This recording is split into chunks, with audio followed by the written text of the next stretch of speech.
Hi everyone! Welcome back to the fourth and final part of A Rarity, the poetry reading. My name is Mattie Paige and I am an indie author, and this is my YouTube channel. If it is your first time here, welcome. I hope you enjoy this fourth part, but if you're a little confused, you can always go back to my channel, click on A Rarity, poetry readings, and start with part 1. If you've been keeping up with all the different parts, welcome back. I'm glad to have you.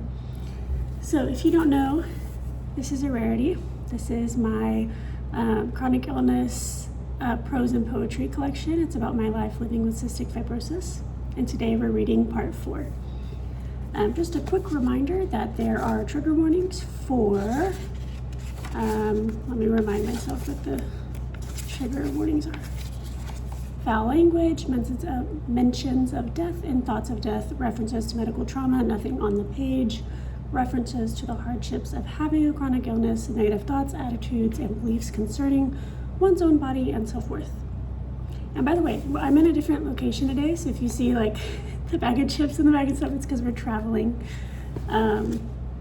Regardless, I am very excited to read for you. So, I'm gonna find part 4, and we will read on into this. Aha, okay. Part 4, the acceptance aftermath. A tough pill to swallow, but we've trained for it. What a time to live with cystic fibrosis. Modulators and representation. How I wish the elders could have had this. Young enough to benefit, but old enough to remember the 30-year median survival, the new drug trials. Those who died I honor. The hardest pill to swallow is that I'm gifted modern medicine, yet my disease is still polluting me. The advancements are a step forward, not yet a step out, still a piece of hope in this continual fight.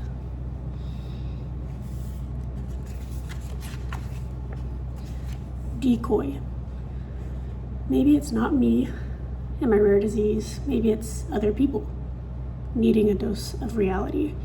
I went into this meeting expecting the same results, but you didn't even question my diagnoses, interventions. What a breath of fresh air to be totally seen without having to make a scene, no need to indulge in obscenities. While it's sad that I'm shocked that I haven't been mocked, I cry tears of joy. Your inclusivity wasn't a decoy.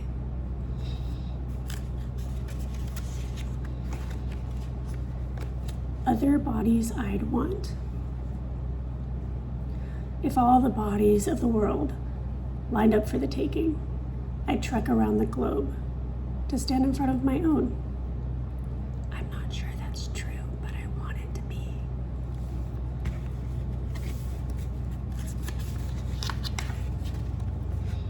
Being real. I always feel this pressure to be grateful and inspiring, and it's not that I'm not thankful and I can't control if people find me stereotypically inspiring, but it's the notion that society can control how disabled people feel, think, and behave.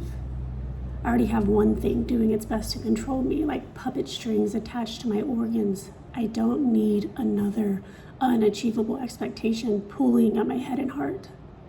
Let me be real. Let me be mournful and wretched. Let me be joyful and lively, even neutral. Let me be all things in my own time. Don't make me be only positive just because it makes you more comfortable. Also, I don't know if you noticed, but this chair keeps like rolling back a little bit. So if you see me adjust, it's because it keeps moving. Anyways. Spirituality. It would be dishonorable to not mention the tabernacle, this mystical idea of hope, that my life is not only a negative slope. The good news truly helps me cope. My life on earth is a never-ending battle of wit, health, and what matters, a fight until earthbound death, but what if that wasn't the end? What if there was a second chance filled with joy, laughter, and existence? A powerful God of comfort gifting a place where my lungs won't ache. Each wheezing breath no longer a doomed circumstance, no use for my pills, vials, or trials. I will have survived the volatile. My thorn is no longer worthless, for I have hope in the name of Jesus. This suffering will one day end, but until then, I will do my best with this illness.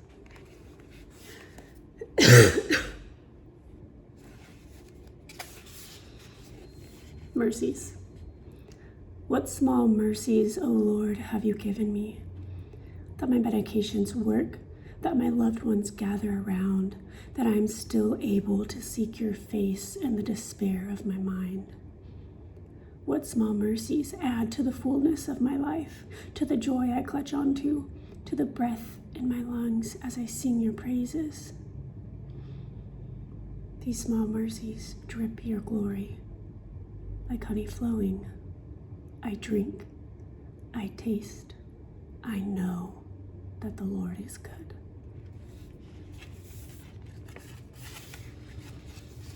Just to let you guys know, that poem was actually really powerful for me to write because it took a really long time to get there as someone diagnosed with cystic fibrosis who is also a Christian. That poem, I don't know, took a while to get there, but I'm glad I got there, and I'm glad that I have hope. Anyways, proclaim. I have cystic fibrosis, and it's time I proclaim it. I am life-threateningly, progressively, and chronically ill. Ready for life's fill? Life is mine for the taking, though sometimes it feels like it took me.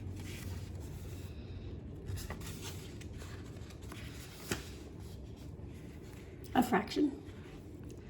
I like to think about my own strengths without regards to others' perspectives, except my therapist.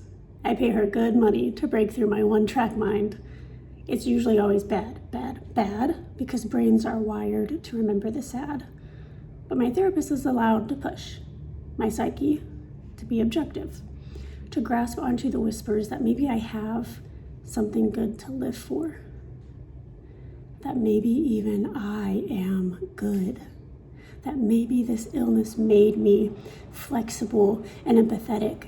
That maybe I persist because I care about others and myself despite how much I deny it. Yet a part of me still wonders, could I have been all of those things all on my own? It's not my disease, but really just me. This is all part of a whole. The disease, my character, they are not dependent on each other, but are two concepts floating by, occasionally intermingling. Sorry guys, I'm a little out of breath. I think the traveling just kind of got it to me, so if I have to pause for a second, just bear with me. Okay. Sentiments. People always ask why I write such sad things, but when I gave them the poem, I was smiling. The words were neutral. The poem wasn't drenched in my despair, agony, or rage. It just was. And it made me realize their sad experiences are my usual. My circumstances aren't sad to me anymore. Maybe it's desensitization, maybe it's the acceptance that isn't as far out of reach as I thought. My life isn't sad. It took me a while to be able to say that, to feel that way, but it's just my life. I'm tired of feeling like their perception of my life is important. I want to be bold. To just live without wondering how other people will react. When I say I take pills every day and with every meal. When I tell them my liver function is elevated again. When I explain the pain I feel all the time. It's hard sometimes. I feel sad sometimes, but I like my life. Pain and pills included, or despite. I'm still deciphering that line of thought. But I like who I'm becoming. I go through hard things, but I handle it. I cope. Yet I still receive, I'm sorry, and hope you get better. I understand the sentiment. I appreciate the goodwill. But my disease is something I've lived with since birth. It's not new or novel, so the well wishes don't really punctuate through me anymore. They used to. But now the one who spoke them to me can keep them, cast them into the air, will them towards me with every good intention. But it means more for them than me. I don't need a stranger's sentiments anymore, but the stranger does.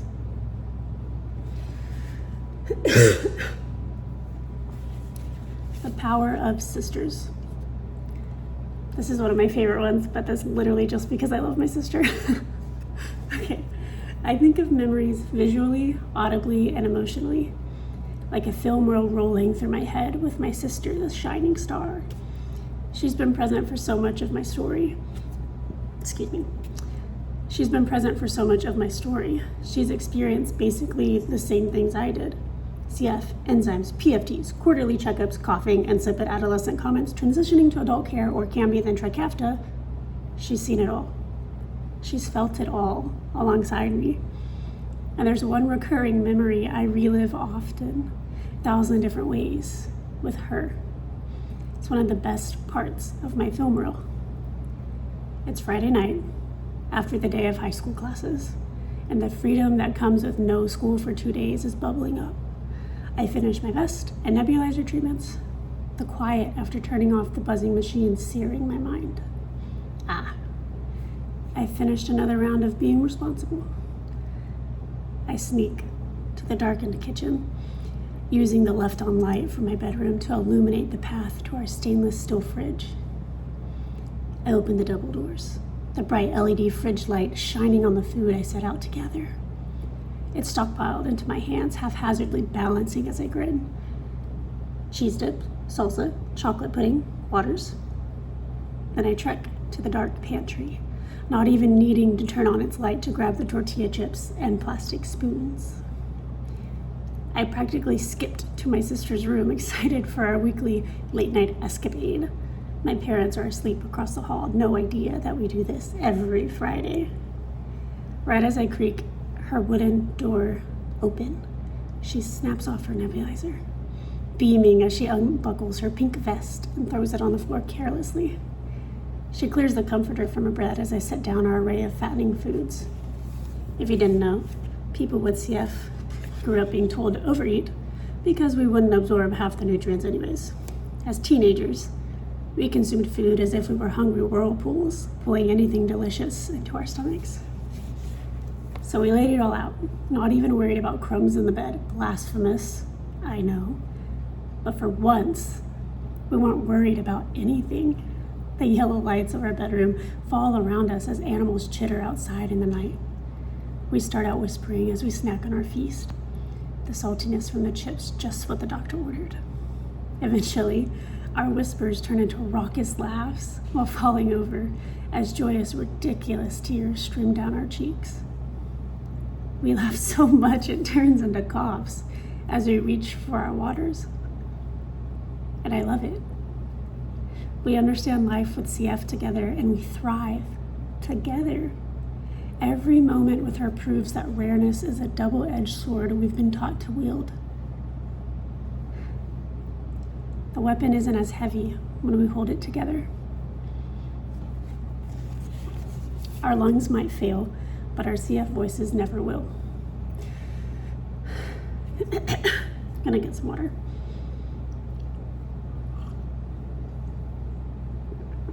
Just some ASMR for you, I guess. Okay, so our lungs might fail, but our CF voices never will.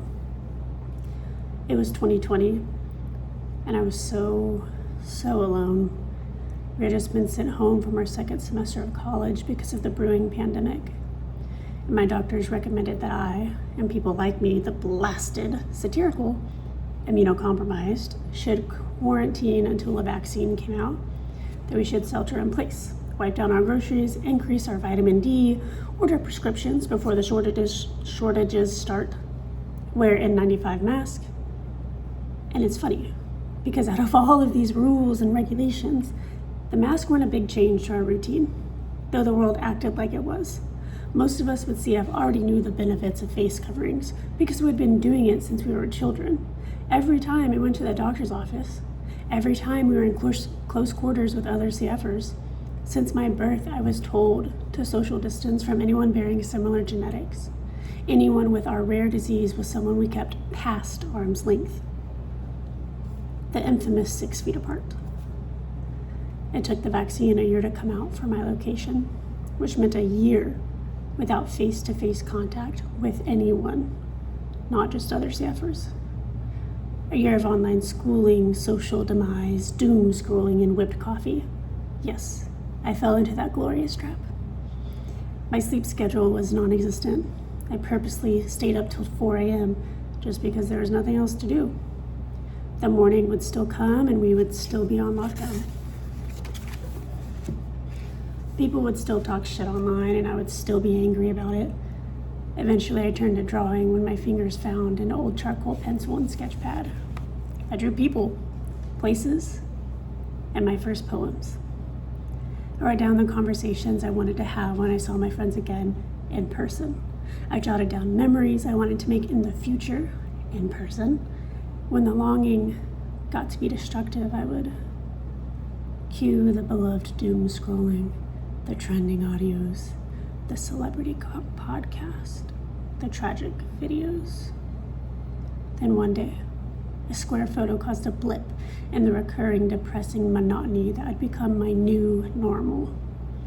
Without even saying anything, this woman in the photo held my attention. She had my hope fuming from her nebulizer as it curled up into the air towards her face. I followed her immediately.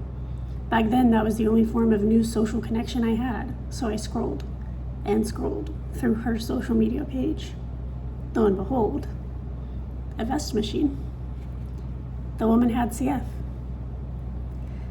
And she had created a server for people with CF to join while we were on lockdown. I messaged her, though my heart was racing. She added me into the chat with a smiley face and an introduction. Flash forward to 2026. I'm still in the group chat. But now there's almost 100 of us in this niche corner of our world. We're from different places, different experiences, but we bear the same general diagnosis. But that's not all. We can understand each other. I can send words like liver enzymes, a lift truck, and how to keep a job when you're fucking exhausted, but affordable health insurance is tied to your employment status. And they get it. They give advice. They validate feelings and fears. They remind me of my power. I hope I do the same for them. All because of one person's voice. One person helped me survive the worst year of my life by providing an escape rooted in shared realities. One person gave a group of rarities a place to be together, unrestricted by society. And as I look back on that first year of this group, I realize how strong we really are. As I look back on that first year of this group, I realize, I just read that, sorry. How strong we really are. There were people waiting and waiting for this promised vaccine that was supposed to release us from the shackles of COVID-19 and 2021, 22. People pleading for others to understand why masks were so important, or even if you didn't care to wear one, that you still cared about us, the blasted, satirical, immunocompromised. And through all of that, we adhered to our medical routines while the world felt like it crumbled around us. We were so unwavering, determined, angry, fatigued, hungry for life. And we still are. And we won't be silent.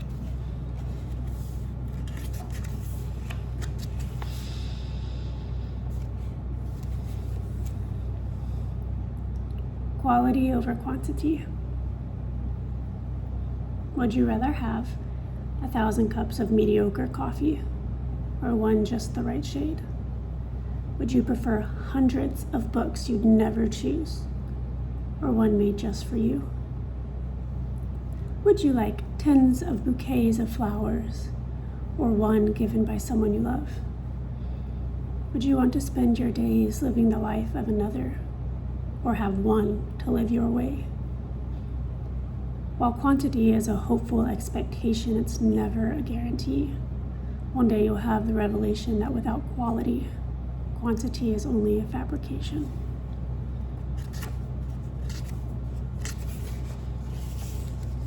What is unconditional love?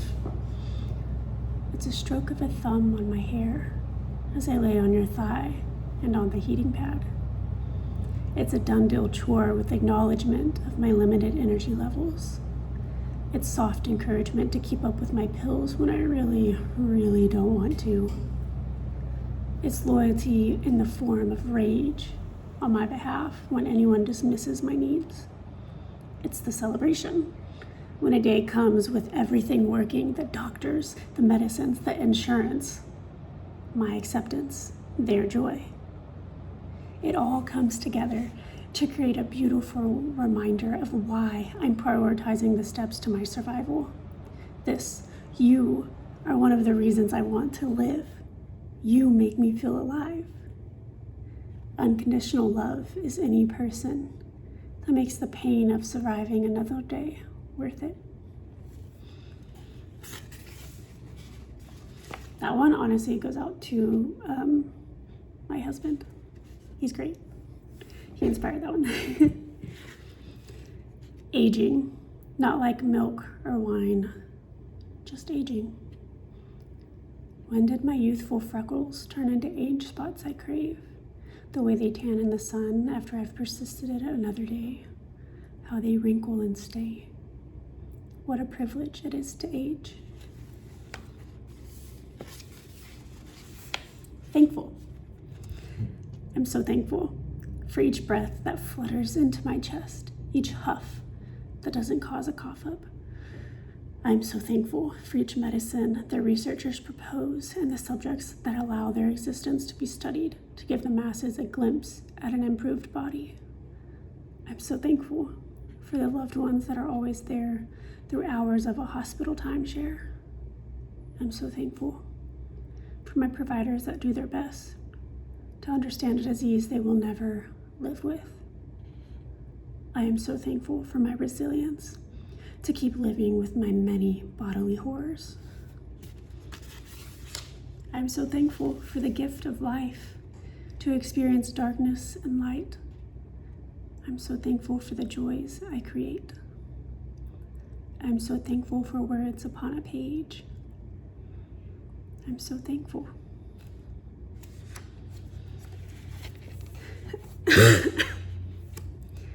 A rarity. The more I think about my life, the more I realize how rare it is. Rare like a ruby and a disease. To inhale, exhale, and to do it again. To take the body we were dealt and live the life it insists. Yet I still glimpse a flicker of potential. The potential to live. Maybe not well, maybe not long, maybe hardly at all. But it's there. In the quiet room with hot beverages, yellow twinkling lights, and comfort.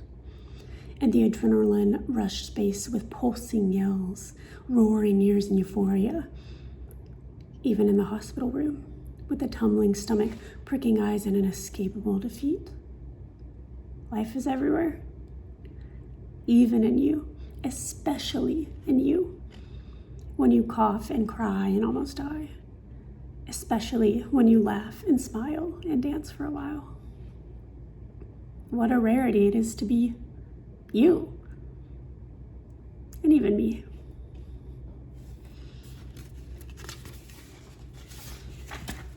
That is the end of part 4 of A Rarity. I'm doing that for the thumbnail, sorry. That is the end of part 4 of A Rarity. I could read the acknowledgements. If you don't want to hear the acknowledgements, that's okay. You can go ahead and click off. Just before I started, a reminder to like and subscribe, share, You can also find me on other social media such as Instagram and TikTok under the name author Mattie Paige. You can also find a rarity wherever you buy books. The same goes for my other poetry book, which I'll be reading soon. But for the acknowledgements, I loved writing this book. While it brought up memories of the dark kind, it felt so invigorating to face them and put them to use. I felt emboldened to end this poetic journey the way I did, with acceptance of my many outlooks on life and abilities. I hadn't expected to end on a positive note because this book was born when I was filled with rage and desperation. I wanted people to understand what it was like to live with a life-threatening progressive chronic illness. I wanted people to know why I have to prioritize my health to the extent that I do. I wanted people to know that if I failed them because of the ways my body functions, that it isn't my fault. Just is. I felt so out of place because it felt like so few people understood. But I realized I didn't often challenge their perspectives by sharing my reality and rareness. I let them live with their limited understanding of who I am and allowed them to make decisions that directly affected me and my health. This book is my breaking free. It's my shout into the void that I matter, that people like me matter, and we always have. That our voices and lives behind the scene affect things out in the open. If you're reading this, I want you to know that I'm not trying to pressure you into sharing what you aren't comfortable with, but for me, I was put on earth to encourage. The kind of encouragement that acknowledges both pain and joy. The kind that weeps when others weeps. The kind that weeps when others weep and rejoice when others rejoice. I hope as you read this, we wept and rejoiced together. I hope it encourages you to keep living whatever life you were given. And for all of us with a rare disease, I pray you leave these pages with the hope that someone will see your rareness and admire it. The rareness in you that's like a ruby and a disease. So, my first acknowledgement is to you, dear reader, or on YouTube, dear listener. Thank you for your time, consideration, and anything else you offered to me when reading my work. It truly means the world. You have seen my rareness, and for that I'm so thankful. Secondly, I want to thank my sister. You are such a light in the darkness. You make me feel seen, not just because we share a disease, but because we recognize the rubies in each other. Thank you for ranting and raving with me. I love telling you my every book idea while you patiently wait for them to come out. Thank you for your endless support. To my husband, you are so fiercely loyal and uplifting. I appreciate how we've built our lives together and how you handle coping with the disease I've had my whole life to get used to. Thank you for helping me live the life I've longed for. To my parents, for caring for me my entire life, for encouraging me and reminding me to keep living. I love you both so much. To my doctors, for caring for me even when I get tired of it, for trying harder than most to understand a disease you don't live with. I wouldn't be where I am without you, literally. They keep me alive. Thank you so much. To Make-A-Wish, the CF Foundation, the Boomer Esiason Foundation, and Claire's Place Foundation, and any other foundation that continues to value the lives of those living with CF. Thank you for your dedication to our community. Finally, thank you to my beta readers and my writing group for supporting me. I would not at all be the writer I am today without all of you. You make my life sparkle and help me describe the way it does. I'm excited to keep yapping and writing with you all. With love and a handful of pills, Mattie. If you would like to leave a review of this book, please feel free to head over to, you could comment it if you want, but you can also head over to Amazon, Goodreads, any place that you review books, social media. I would be very grateful if you did review it.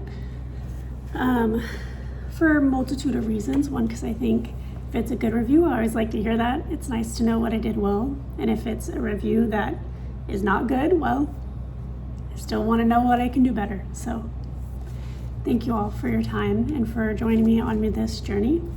please feel free to keep an eye out. I am going to be reading other indie authors as well, and I will read my other poetry book. But yeah, any questions, comments, or concerns, feel free to comment. Thank you for your time. Bye-bye.